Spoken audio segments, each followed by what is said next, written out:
Part 2, quadratic equations. Remember, the term quadratic refers to the degree of the equation to be solved. Okay, all of these equations are going to be degree 2, so we'll be expecting 2 answers. The answer for these equations can be 2 different answers, 2 identical answers, so really only 1 answer, or 2 non-real answers, so really only no answers. Okay, as part of the solving process, there may be extraneous answers introduced into the equation, so it may be necessary to verify each potential answer at the end of each question. For these first few, they're fairly basic, so we're not going to bother verifying, but things like square roots, when you're solving those kind of equations and you get a quadratic that way, that one is when you introduce those extraneous answers. Okay, the main strategy to solve these types of equations is to move or combine all terms to one side of the equation, leaving the other side equals 0. So, for example 1, you can see we already equal 0, so we don't have to move anything over.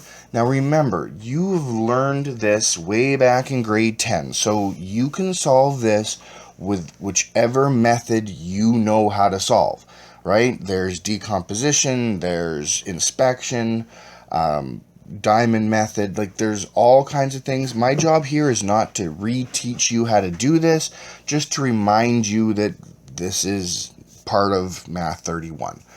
Okay, so I'm going to choose inspection for number 1. Okay, so let's see, we have factors of 18 that add to 9. Okay, well, that's 6 and 3. Well, pen would help. Okay, so, sorry. So M and M. Okay, so we're going to have 6 and 3. Okay, so those multiply to 18 and add to 9. Okay, the signs on those, we want them to add to positive 9, so that's got to be plus 6 and plus 3. Okay, now remember, when we have the brackets like this, the long way is M plus 6 equals 0. Okay, and then of course minus 6, so M equals negative 6. Okay, well, the shortcut on that is just to change the sign and divide by anything in front. So negative 3 divided by 1 is just negative 3. And you guys remember this. It's really not a big deal. So those are the answers there. If we were to plug those back into the equation here, yes, they would equal 0 and life is good. Okay, for number 2, see, now we have a leading coefficient, okay, and we have to move some stuff over. Remember, we would like to have the leading coefficient, or the coefficient on the squared term, to be positive. It just makes factoring easier for us. So we're going to move everything this way. So minus 7a plus 5 equals 0. Okay, so I choose big X for this one, but you can use decomposition or diamond method, whatever. It is all up to you. Okay, so in my method, okay, I write the factors of each of those terms and then figure out which of these factors add to negative 7a. Okay, well, if I look at that, 2 times 1 is 2, 1 times 5 is 5, okay, and those will add to 7. Okay, now what kind of 7 do I want? Well, I want a negative 7. So what do my signs on my 5 and 2 have to be? Well, they also have to be negative to add to negative 7. And then those signs just back up. So negative 5, negative 1. Okay, if you've never seen that before, that's okay. You do it your way, but that's just how I choose to do it. Okay, so then we make the brackets. So I have a 2a and a 1a. The 2a combines with or multiplies with the negative 1. The 1a multiplies to the negative 5. Okay, and there's my factored form. Okay, so to get my answers, remember, change the sign. So positive 5 divided by 2. So 5 halves. And change the sign, so plus 1. So there's the answer for those ones. All right, number 3. Now, I know I've done kind of 3, 4, and then 5 down here on your page, but what I've done is I've just split them so that we have, so I have more room to work with. Okay, so anyways, number 3, if you look at this guy, okay, we need to expand this first so that we can bring the 72 over. So to do that, okay, we have to move this part first, or we have to do this part first. So the squared comes over. So remember, this is 72 equals 8.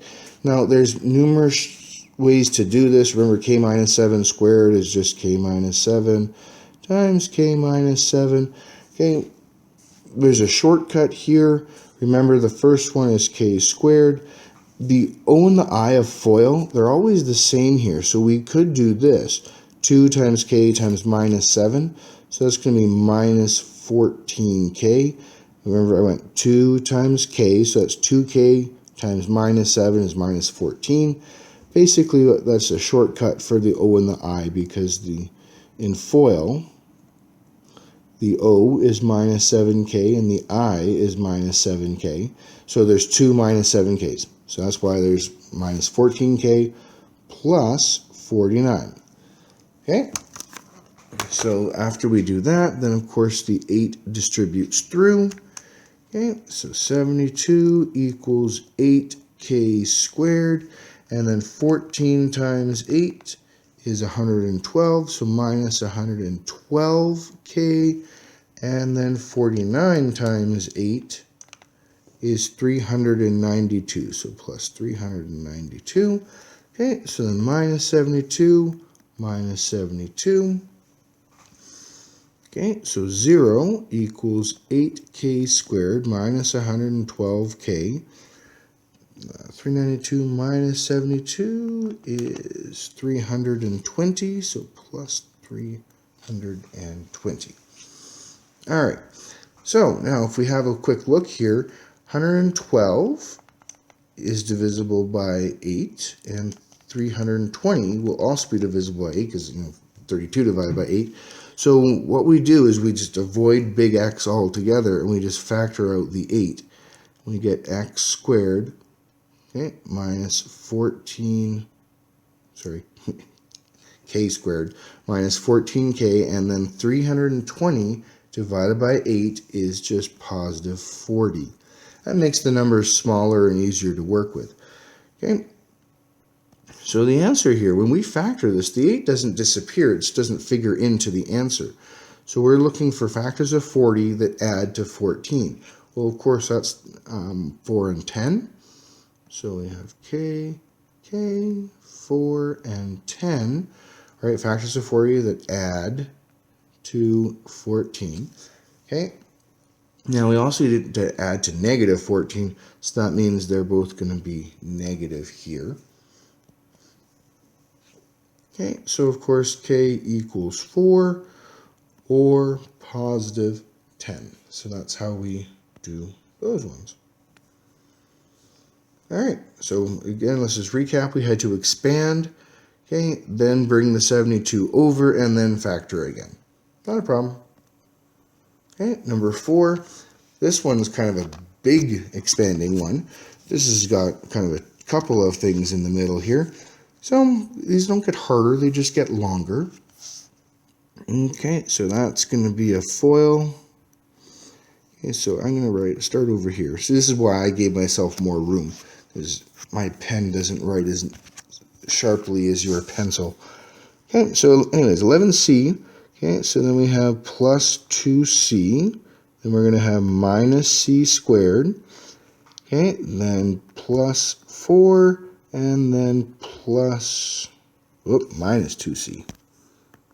Okay, minus 2c equals 33.